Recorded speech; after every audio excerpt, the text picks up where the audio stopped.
New developments tonight in the ongoing saga surrounding the toxic CTS Superfund site. The state Senate just passed a bill supporting those who claim they were poisoned by contamination. News 13's investigative reporter Mike Mason joins us. Mike, bill's on its way to the governor's desk. Yeah, Larry, that's what we're told, and the governor could sign it into law at any moment. That would affect hundreds of cases in our state alone, and residents here hope it'll put more pressure on the EPA to finally clean up the CTS site.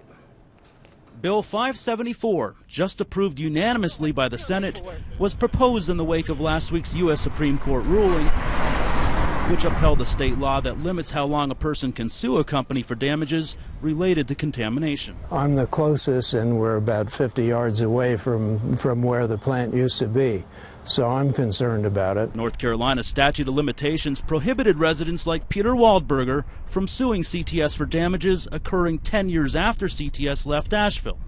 This new bill would remove that time limit for those affected by groundwater contamination. The water and the air smells a little bit like rotten eggs. Waldburger lives in the upscale development Southside Village, adjacent to the Superfund site and originally part of the CTS facility. For years, TCE vapors at Southside Village have been well above the EPA's new limit of 2 micrograms per cubic meter.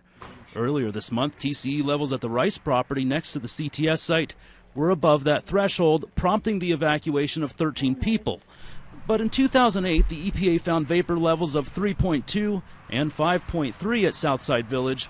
Those levels would now prompt evacuations. The concentrations they got back then were okay. Now science has evolved and we're realizing that, now it's an issue. The EPA will conduct more vapor testing next week.